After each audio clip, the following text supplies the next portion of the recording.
Welcome to House Report. This edition, we're reaching you from our Abuja studio in Nigeria. I am Shegun Babarante. Reps move to make housing affordable for Nigerians, and investment in refineries rather than deregulation is lasting solution to all problems in Nigeria.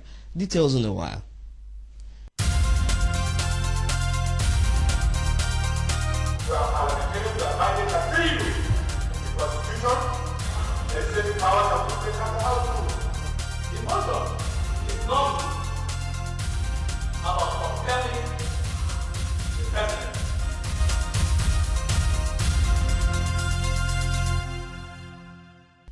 At House of Representatives session of February 17, 2010, members pushed two critical bills for second reading.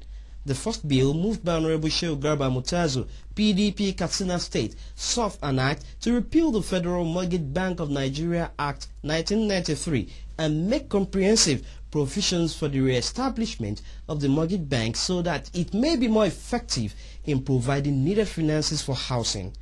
The Committee on Housing and Habitat has decided to review all the laws setting up institutions in Nigeria that have the responsibility of providing not only affordable but cheaper houses to our teeming population, our electorate. Mutasu also called for increment in housing finance from 5 to 15 million naira. This, he said, would enable Nigerians to be able to afford their own houses. One of the objectives of repealing and enacting a new law for the Federal Mortgage Bank of Nigeria, Mr. Speaker, is to review this 5 million to 15 million so that whoever gets a mortgage facility from the Federal Mortgage Bank of Nigeria will be able to buy or to get accommodation for himself or for herself. Contributing support for the bill, Honorable Abdullah Umar Farouk, PDP Kebbi State, said meager loans from Mortgage Bank prevents achieving housing target, a situation that can be reversed for good if objectives of the bill were met.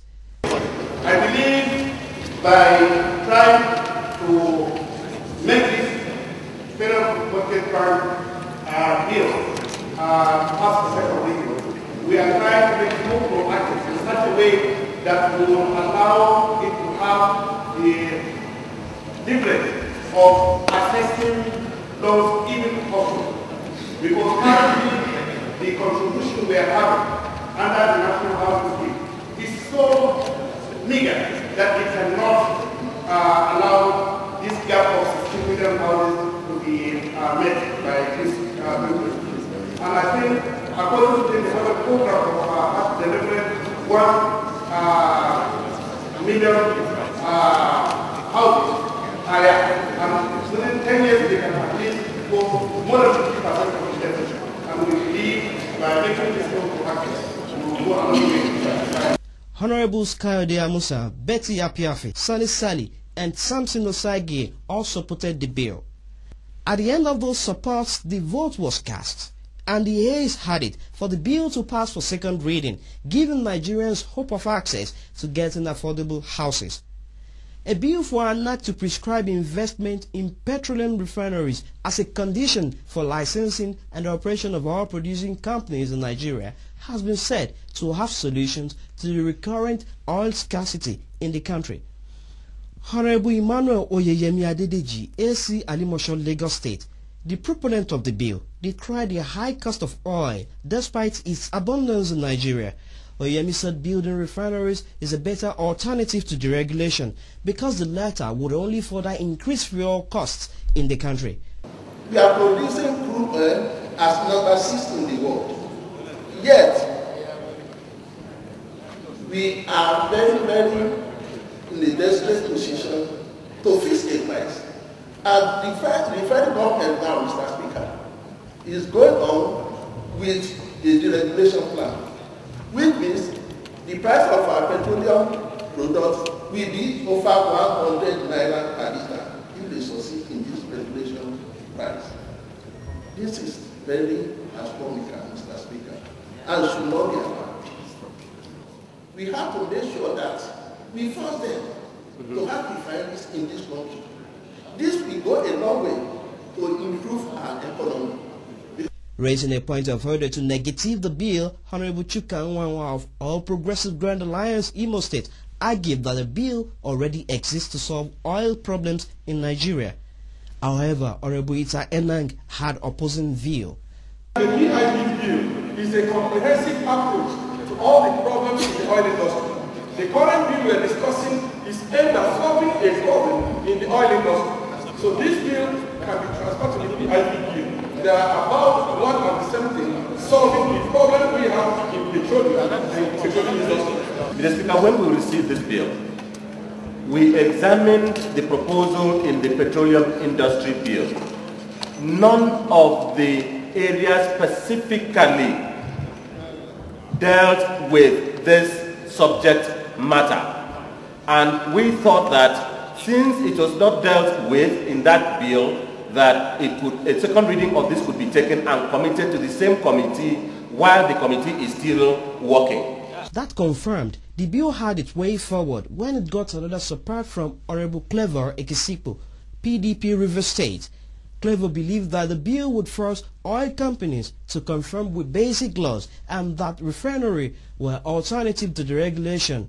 In that agreement, usually, either a refinery or an IPP project is attached to it as a condition. But because there is no law backing it, the oil companies normally flag the order. So on that note, if this bill is passed into law, all the oil companies will respect the law and always take up the issue. Raising a vital observation, Honorable Emmanuel Jime, PDP Benue State, said, considering the investment in refineries bill as opposed to the deregulation bill did not establish a specific position of the House. At one point, Mr. Speaker, we are considering a bill which introduces liberalization and deregulation in the industry. What this bill seems to do is to introduce regulation. And I'm worried, sir, that we are now being asked as well to speak from both sides of our mouth. The bill further suffered another opposition from Honorable Leo Ogo, PDP Delta State. In Leo's opinion, setting up refineries is expensive, and that is a challenge to the success of the propositions of the bill. The essence of this bill, in as much as the intent is very good, the achievement or the possibility of achieving it is going to be almost like a mirage. I say this because the cost of investing in a refinery, Mr. Speaker, is not what he probably making, is in setting up an oil mining refinery. Further arguments later debunked Honorable Leo's opinion as refineries were described as business concern and the cost of setting them up may not necessarily chase away investors. If we have a lot of refineries and the product is being refined in Nigeria, just like the Hoover said, the product price will come very low. We will not buy fuel at even 65 naira per litre because we are not going to transport our crude abroad to be refined. And Nigeria is a member of OPEC. One of the basic resolutions of OPEC is that members should add value to the petroleum they extract and send refined petroleum to other products. But here we are, 40 years after, we are still exporting gold. And I'm surprised our colleagues are arguing that we are talking for PIB. The same people who are encouraging to get these licenses are the ones who are fighting the PIB right now. They are structuring this country. Some of them are saying they are going to relocate out of Nigeria. Why not? We can. But Nigeria will continue. We should support this bill. We should pass this bill. It's a patriotic action. Thank you. After much arguments for and against the bill to make oil companies invest in refineries so that our crude oil may be refined in the country and thus cut costs and solve problems, Speaker of the House, Honorable Dimeji Bankole, put the bill to vote and the support was overwhelming. In favor of this bill being read the second time, please say aye. Aye! Those against, please say nay. And with that, we come to the end of this edition.